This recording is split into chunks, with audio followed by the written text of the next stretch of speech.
All right, welcome to the LZ show. This is part 4 of expanding on the third quarter. I want to say artists don't usually translate or interpret their lyrics because, especially mine. Like, I'm a poet, so my lyrics could be interpreted in so many ways to the listeners, depending on the listeners. It's open to interpretation for the individual who hears it. The way I interpret it is the way I originally had in mind, but as you take in the layers and the depths of each track, you find more meaning, more hidden messages. So, and some of it, like I said, some of it is open to interpretation by the listener. So some things you might interpret different than how I would see it, and that's just the way music is. Like I might say hammer, like for an actual hammer, but you might interpret it as a gun. I might say, this is just examples and stuff like that, but I guess you get the point, man. This is like open to interpretation for the listener, because I wrote it in such a way that it can take multiple meanings, not just one meaning or just my way of seeing it. I wrote it in a way so that collectively people can gravitate and grab something of substance from it, regardless of how the original way it was intended to display. Because my original way was to have it in a way that people can, interpret their own way and still find meaning in it. Anyway, let me go on with the last 2 tracks, because I don't think I'm going to do this again. Like I said, this is just me interpreting it my way, but a lot of these things could be interpreted in different ways, because, it's poetry. Anyway, this is Inclination, track 9. I've been on a journey all alone, decades passing, all is fading back at home. Busy searching who I am and still I grow. All these souls without a spirit of their own, after all I hold and so much more, suckers cannot clone. So what I'm saying here is, I've been traveling. I've been traveling by myself, nobody around me, taking trips, because nobody, you go to your friends or people you grew up with, nobody ever has, they never on the same page. Or when, if you wait on your friends, you'll never do anything, So I was one of those, like, man, I don't wait for nobody. I just do my things, And so that's what I did. And I started traveling, just searching,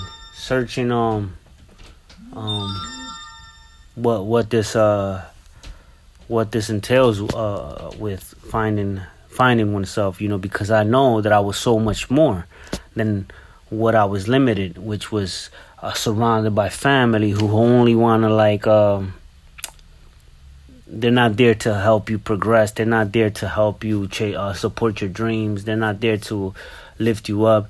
If you crumble, they get excited and happy that you give up and you succumb to what their lifestyle is. They get happy with that. So I wasn't like satisfied with that view. So I started traveling because I wanted more. So that's what that whole verse is about. Busy searching who I am, still I grow. Then I'm in a different state where I notice all these people are soulless, coming from where I am, where I see a lot of colorful people, Caribbean islands, you just see a lot of color and vigor and just life, and then you go to another state and you see things like so dry and phony and just like people don't have a soul. So that's what I put in that first flow. Say, third state indoctrinated all again. A bunch of new men pretend to be my friend, like I don't know them and know their ends. From previous tens when clearly stems all of their offense. So I'm here, I'm saying I'm in another state. Again, they're trying to indoctrinate me again. A bunch of guys, people trying to be my friend, but you could see the phoniness, you could see them and how they come in and their ends from previous tens from other states that I've traveled. That this is not the first, I'm saying this is the third. So from other states, like I went to Las Vegas, I was in another country, you know what I mean? Like I'm studying other cultures and other states, and I'm noticing the differences. So I'm here, like I don't know their ends, from previous tens when clearly stems all of their offense, when I could clearly see their offense, you know what I mean? Like, so that's what I'm saying. It's pretty plain, you know what I mean? It's not cryptid or anything. Watching what I do, what I chew, and how I spend my loop. Still on cue on how I prove all of my true food. Smelling my do right after poop. Okay, so right here I'm in jail, right? Again, these inmates, everybody, they're all waiting for me to eat. They're all waiting for me to take a shit. Like people over there, if they didn't hear my toilet flush, like things wouldn't operate. It's like everybody was waiting for my toilet to flush, or for me to like. They were so in tune to me. It was like I made inmates. I made them telepathic. You know what I mean? From my constant meditation and fasting and just different approach of everything. And people were really in tune, and so, or at least that's how I perceived it. And and yeah, it was like they wanted me to do certain things just so they could function and shit. And that right there was like how I felt. And then the walls are thin, I mean, they're thick, but you could hear the conversations. You could hear people talking and stuff like that. And their mindset would enter your room, your private space, and it's like there's no privacy. So I'm like souls floating through my home like it's their own. I'm sparking fire, torching all that comes afloat. Unwelcome, uninvited, not a tone. So right there, I'm like, I'm sparking fire, torching all that comes afloat. Like I'm destroying any approach that I come with, obviously with my lyrics. So whenever I heard something that was going against me or maybe critiquing or something, I would write lyrics to rebuttal it or combat it, you know what I mean? Something like that. And so that's me torching it, like, because I wasn't allowing any souls to interfere with my mind frame, which was focused on survival and just making it out, and so that's what I did. And so I go on and I go, tone, envy of my life, jealous that I'm nice with concubines and wives while they hating from behind. I lived that lifestyle, when I was my country, my father's country. This is how I lived, like a king, I had multiple wives and shit like that, you know what I mean? So I always thought people were hating, you know what I mean? Like, because they can't do the same. That's what that is. Anyway, closest guardians will rearrange you. Something like that of Charlie's Angels. Badass bitches will blow your neighbor and feed the pigs with your stomach cables. I just edited it. It's written different, but I changed it anyway. So I'm just basically saying that my bitches are bad, and they'll get rid of you if they need to. Like Charlie's Angel and shit. Because I don't fuck with just any kind of broads and shit. Anyway, I go on. I don't associate with those who are broke. I'm a walking billboard set to explode. I'll be doing you a favor the way I promote. My network pages alone is worth more than your home and everything you own. You can't get me with products of dope. Man, use a hoax, nickel and diamond, folks. What a joke. So right there, I'm saying, I don't associate with broke niggas. Like, I don't just have anybody featured in my song. Like, you gotta be dope, man. Like, I don't just feature with just because you rap, I'm gonna feature you and shit like that, or I'll listen to your track or whatever. Nah, your shit gotta be dope. Like, it gotta be like substance, you know what I mean? And then I'm saying like, I'm a billboard set to explode. You know what I mean? It's basically like I'll be promoting you. You're not promoting me, type of shit. You know what I mean? So I'm like saying like, nah, you gotta offer me something. And I'm saying my network pages alone is worth more. You don't even got one. I'm basically saying my beeper. You know how back in the days hustlers used to have a beeper. My beeper that has a lot of clients is worth more than your house. You know what I mean? Like, I got a bunch of clients. Like, if I give you my beeper, you become a thousandaire easily. You know what I mean? And I'm basically saying my beepers, my network pages and shit. And if you was to put your face on my network pages, you become famous overnight, type of shit. Because my pages, my network, my beeper is worth more than your home. Anyway, so I go on. Yeah, you can't give me products of dope. It's a hoax, nickel and diamond, folks. You could feed me your hate with all the pain that drains, but you can't slander my name with all the weight I attain. I got nothing to lose but everything to gain. You still doing the same while I've been changing the game. So, yeah, you could feed me your hate with all your pain that drains, but you can't slander my name. You could try, but you can't, because I have ranks, you know what I mean? Like I have stripes that I've gained from true battle, from wars, war stories, you know what I mean? Like you can't just like slander me. I got a history of experience, you know what I mean? Where people could vouch that I'm a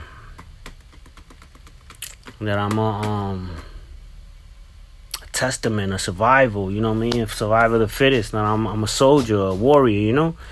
Anyway, I keep going. I got my ears in the streets and on office holding the seat, looking to me for some advice to heed, pedigree deep and everybody could see.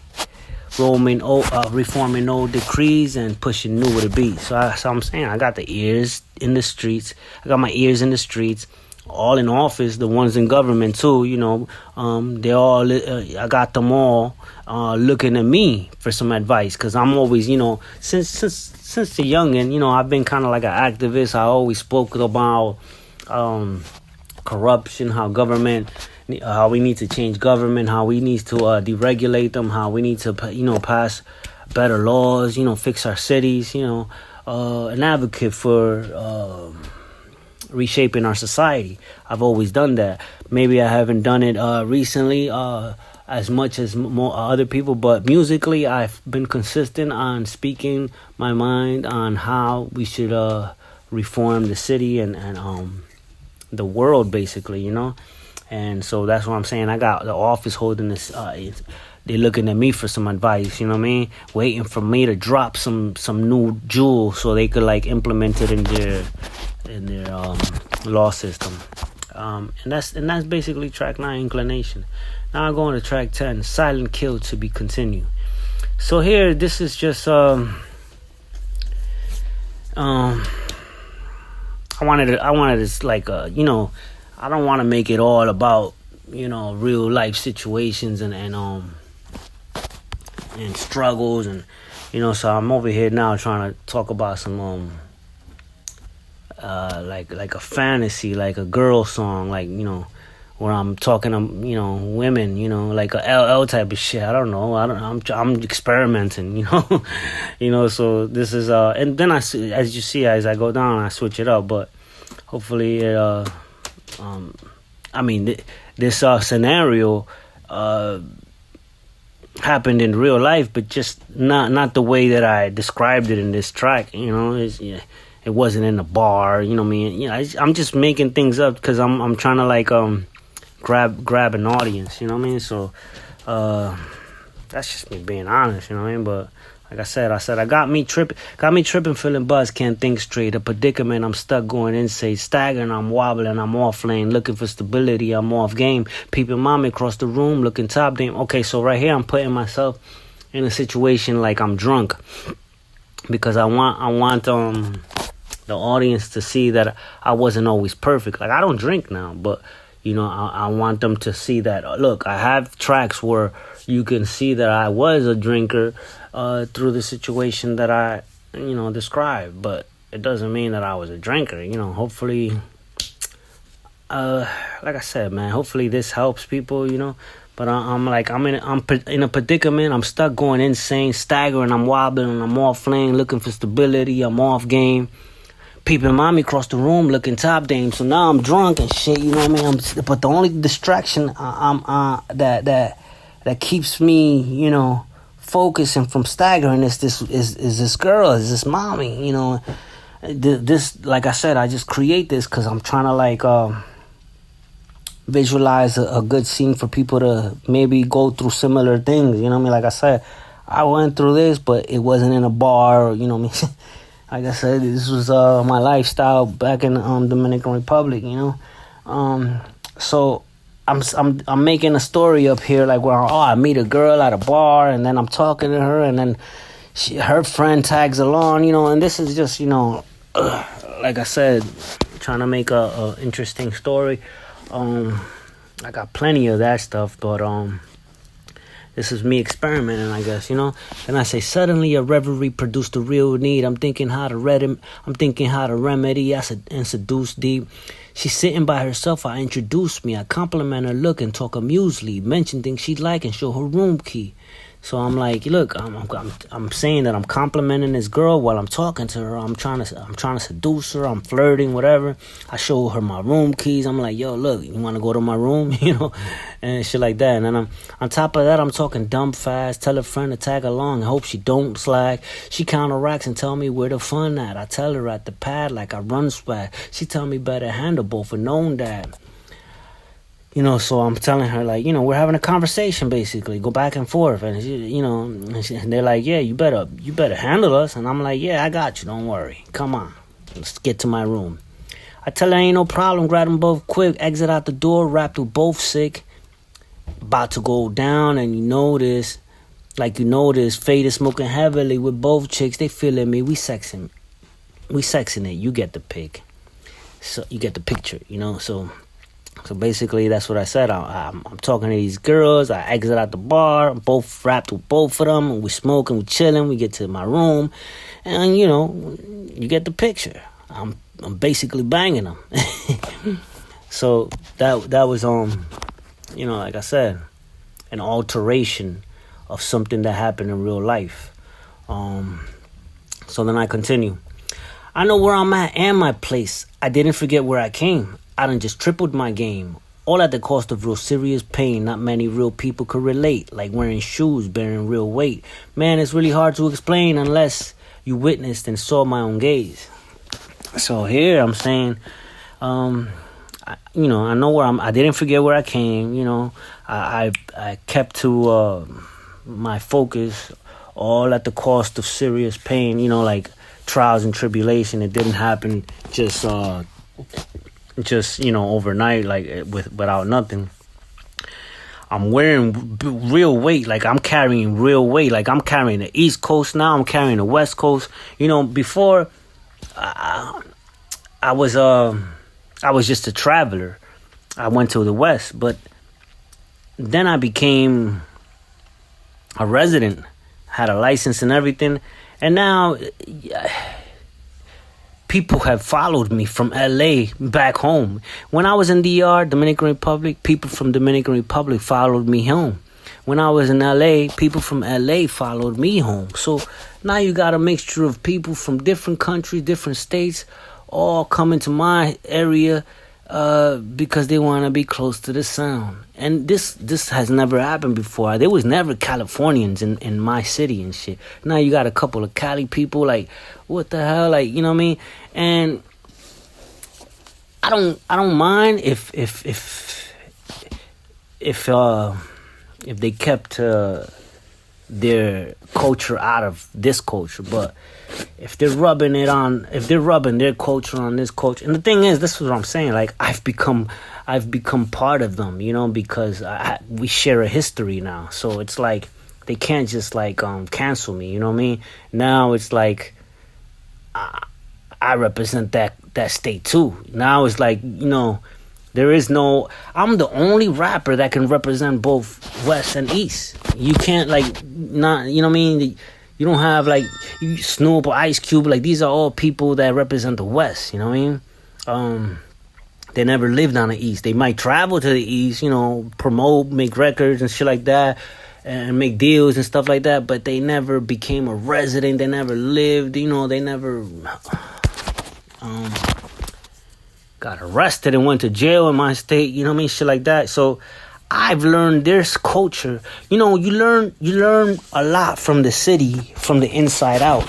And when I say inside out, it means from the ground up. It means from the gutter, from the bottom. And the bottom is, to me, is jail, is prison. You know what I mean? Like, when you're in prison, you learn the culture of the people, how they behave, and then when you see all the filth that goes on, all the ugliness in prison, you realize, okay, if this is this is the heart. This is what's inside of the city's, body. Then what's on the outside? You know what I mean? And what's on the outside is the same. It's just polished. It's covered up. And it's not talked about. It's not reported on. You know what I mean? So it just made me have a perspective like, nah, these people are lying. They smile. They come at you smiling. They come at you, pretending to be friends. But I know how they are because I saw them while they were inside. I saw the vulnerabilities, the way they react if they were pressured. I saw how they are. And they all had similar ties. It wasn't like, oh, this is just this individual. No, this individual is representing what all the other individuals are,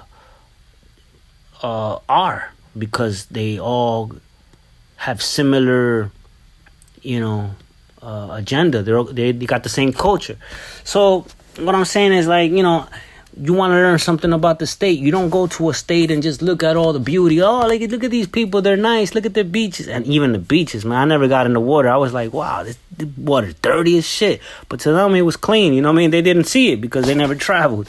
I traveled. I know when water is clean and water is not. You know what I mean? I looked at the water. I was like, hell no, I ain't getting in that shit. You know what I mean? I was like, fuck that. I'd rather get in a pool or something, But, so this is what I'm talking about, Santa Monica, Venice Beach, all these, the water was just, it's filthy and shit like that. And you want to learn a culture not by looking at the ulterior surface, what's out in the state. Because you'll buy into it. You'll be like, oh, this is the best, well, I'm having fun. We could drink, you could smoke, the girls, everything. But nah, you got to learn how they are. How they are as a purpose, as a person, as a people.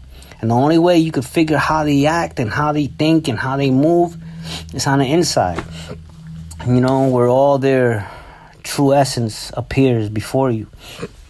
And so, now they coming over here and shit, infecting with this infestation and shit, but following my sound. But I went over there, so, I'm influencing people, man. I don't know. Sometimes it's good, sometimes it's bad. I just hope they don't bring that epidemic from over there over here, you know what I mean? And it's already starting to show. Like, I'm starting to see my city. There's a lot of homelessness. There's people, well, it's not a lot like over there, but, it's climbing, and it shouldn't have, you know what I mean? And I'm thinking like, man, it's these motherfuckers following me, like they traveling just to be around me and shit, but they don't got money, and they fucking living on the streets and shit. And I went over there. I lived on the streets because they tried to break me, but I quickly rose, And like I said, every time I rose, they tried to bring me down. And yeah, so okay, so then where am I? So the only way, okay, so I'm wearing real weight, like I'm bearing weight, like I carry the East and the West, not like certain rappers who just carry one coast. No, I carry them all, you know what I mean?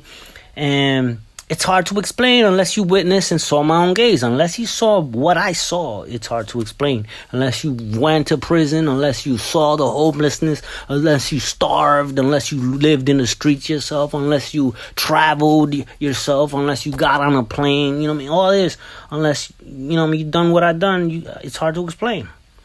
Okay, I go on. I done seen terrible things, real terrible, horrible sins attached like a scar on the skin or tattooed tears that don't end. There's no departing of them. So, there's no departing of them. I'm talking real traumatizing events, no one around to defend. Still, I push through like I never end with honor and real mighty strength. Okay, so, I seen terrible things, horrible sins, people, doing needles, taking a shit without wiping their ass, and I one time saw this lady, man. She got in between the car and just dropped her pants and started shitting I started seeing the shit come out her ass. Like I was like, wow, that's nasty. And she's just doing it in front of people. Like, you would think like girls are a little more like shy or some shit. They'll probably go to a corner or something. No, this lady was just like, no embarrassment, nothing. I was like, damn. So, where am I? Horrible sins attached like a scar on the skin or tattooed tears that don't end. There's no departing them. I'm talking real traumatizing event. No wonder around to defend. Still, I push through like I never end with honor. Still, with all this madness, I was maintaining my integrity, Then I go on. Like a soldier with PTSD, I done woke up fighting from sleep like Wolverine in a terror of dreams, striking at things with sweat heavy beads coming down on my cheeks, So basically I'm saying, if you've seen Wolverine, the movie, how he wakes up sometimes striking at things in his earlier movies, not the recent one, where he's like a drunk suffering from traumatic experience and he wakes up and he kills his wife or some shit, or, he's always punching. That's how I used to be. Like I used to sleep with a gun under my pillow, which was dangerous. Well, I realized it was dangerous because one time, these were dark times. Like I used to drink, and shit like that, and I was very violent, angry, and so I used to sleep with a gun under my pillow. But the thing is, I used to have a lot of nightmares. I used to have a lot of, evil dreams, of me killing people or people trying to kill me, things that are not right. My mind was not right. So, and then on top of that, like, I would wake up, right, and my knuckles were bleeding. I'm like, where the hell? And then I see the wall, like, next to where my pillow is at, I see that it's covered in blood, like I've been hitting the wall while I was dreaming and shit. Like, this shit is crazy. I wake up and I'm like, damn, what if I grabbed my gun and pulled the trigger by accident and killed myself? You know what I mean? So that's when I was like, you know what? I ain't putting the gun under my pillow. I'm waking up while my knuckles is bleeding. The wall is fucking filled with blood and strike marks. Like, and I didn't feel this while I'm sleeping. Like, that's how bad it was, So I'm saying right there, like, I woke up just like Wolverine, I have PTSD, like, and then I keep going. Okay, where I go? Hunted by the things of the past, unable to function with mass. Alcohol worsens the blast. Demons all come and attack. Friends are a rarity I don't have. So I'm saying, basically, when I was dreaming all these things and I'm waking up, punching the wall, my knuckles is bloody and shit like that, a gun under my pillow, like, I'm waking up, like, I'm having all these evil in my mind, dreaming, and it was just bad, and I was drinking. Alcohol worsens it. At the time I didn't see it like that, obviously. At the time I used to love it, like, I got a gun, I'm drinking, I'm chilling, I'm independent, shit like that, nobody messes with me. But there was a lot of evil lurking around those times. And friends are a rarity I don't have. I never, friends, you can't trust nobody, So that's something I don't think I gotta explain. Anyway, I go on. The lesser of two evil I choose. The enemy of my enemy I woo. In the midst of wolves, I play the fool to get it through. Antisocial, I ride solo and move. So here again, I'm in the West. And they all, to me, are bad. Like, you can't trust none of them. But out of the evil, you had to, like, talk to people sometimes. You had to, like, come collaborate, you know what I mean, just to like get through the day, you know what I mean. You can't go through it without talking to somebody. I mean, you could, but they'll like hate more. So you had to like try to be friendly, you know, adapt. I was adapting, you know what I mean. So the enemy of my enemy, I would woo, you know. In the midst of wolves, I sometimes play the fool. Like, man, like I don't know what's going on. Like, yo, I never been to this state. I'm just traveling. I'm new, you know, which was true. But I already knew a lot of things. I was already more in tune of the state than some of the residents who were born and raised there. You know what I mean? Like I knew about their state more than them. You know what I mean? So, but I would still play fools. I would still act like I don't know. Like, oh, nah, yeah, I'm not from this state. You know what I mean? Like I just came. You know, like I'm trying to, you know, make money, make some moves. So I would play lost, but I knew everything. You know what I mean? And I go on. A destructive path my soul couldn't beat. My inside slowly wearing its hairs. I don't know where to turn to. Who cares? I dropped to my knees and let out a prayer. That's when I heard a voice coming from the air. So again, I'm in jail. So I'm like, a destructive path my soul couldn't beat. Like, I'm going through this path and somehow my soul is not beating it. Like I'm stuck in this nightmare. Inside, slowly wearing its hairs. Like inside, I'm tearing up and shit. Like I feel like I'm aging or slowly getting worn out or some shit like that. And so I don't know where to turn to. There's no friends. There's no family. There's no close ones. I can't pick up the phone. I went like 7 months when I first got into it. And this was like still me going to court and shit like that. I went 7 months because when I went to Cali, I didn't let my moms and I didn't let nobody know that I was traveling to. They actually thought I was going to Florida or some shit. I just didn't want nobody to know where I was at. You know, I like to keep my moves unpredictable. Don't let nobody know my steps and shit.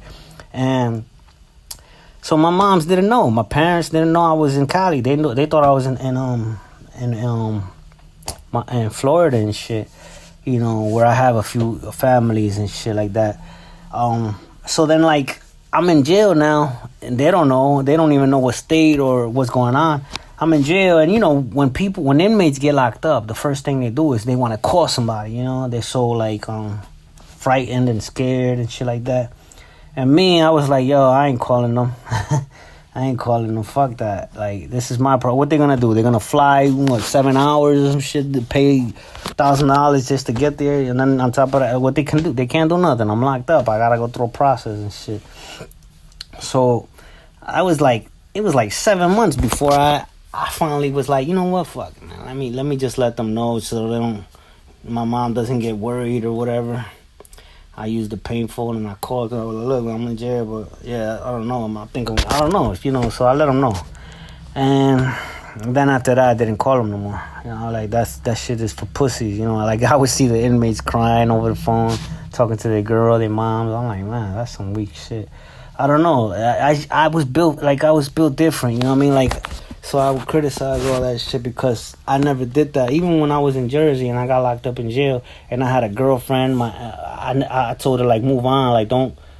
I wouldn't call her because that's like mass stress. You know what I mean? You gotta think, and then when you thinking about them, you started getting all these thoughts. Oh, they're cheating on you and all this. Man, I ain't dealing with that shit. I'm already dealing with, you know, me being locked up, doing time and shit like that. So I'm like, fuck that. I ain't calling nobody. And that's how I was. I'm just disciplined like that, you know what I mean? But not every inmate is like that. They gotta communicate, you know. They gotta hear somebody's voice and shit. I'm different. I could be by myself in isolation and survive while others go crazy. I'd probably be like, yo, I invite that shit, you know what I mean? Anyways, damn. I go on. Oh, so then I just, you know, I don't know what to do. So I don't, you know, to me, they were all enemies, like the psychiatrists, the counselors. I thought they were like all against me because they were following protocols and a system designed only around their culture and, you know, not designed to understand what I was going through. So I was like, I didn't know who to turn to. So I would just said, you know, I dropped to my knees and let out a prayer. I didn't actually drop to my knees. I kind of pray. I kind of pray just sitting down, you know. Sometimes, yeah. So It wasn't like I was on my knees, but I just did that so people can relate, you know, because that's what people do when they pray. I sit down when I pray, but you know, and you know that's when I heard. Oh, and then I said that's when I heard a voice coming from air, which I left in the track. I left empty. I was considering putting a dialogue of what I heard, like how DMX does, but then I said, you know what? I'm gonna leave it empty because I never actually heard Zog speak to me. I can only hear him through the lyrics I write, or sometimes through the ideas that come in my mind. It's not like he directly comes and speaks to me. Hey, LZ, I want you to do it. No, it doesn't come like that. It comes on its own, mysteriously, without words, and then the words are there. And then I interpret it and take it as substance. So, and then I, you know, I make meaning of it. But I don't actually hear a voice. I didn't want to do what DMX did. I'm like, nah, that's bullshit. I mean, maybe if it's real, if people actually do hear the voice, like how Jacob or Abraham in the Bible, I still haven't heard him. And I wasn't gonna fool my audience pretending like I heard, you know, Zog, and lead them to think like, oh, he hears the voice of Zog. No, I hear Zog, but differently, not in the way people, you know, dream about, you know. I hope it comes like that, you know, where I could hear him, or he manifests, or it manifests in front of me and you actually hear voices and sounds. But nah, that was, you know, the voices I hear are voices of souls that flow through the air. People on the streets, you know. So the humans, the people that are around in society, they have an internal dialogue without them knowing. They have a subconscious. They're conscious. They could be, you know, not moving their lips, but their internal dialogues, their subconscious is talking. That dialogue floats in the air. That thing that floats in the air without their knowledge is what I hear. Now, I don't just take it. It's a bunch of them floating in the air with dialogues and conversations that the personal vessels are not aware of. With enough concentration, they begin to form a sentence. All these souls floating in the air, their dialogues, the words that are being thrown. It's a mixture of words that you can't really know what they're saying, but with enough time, you start deciphering those words and it becomes like a sentence and a dialogue. And then you be like, oh shit, they're speaking. And then it becomes easier. But again, these are from humans. These are from human flesh. What's coming out of them might be immortal or not of the flesh.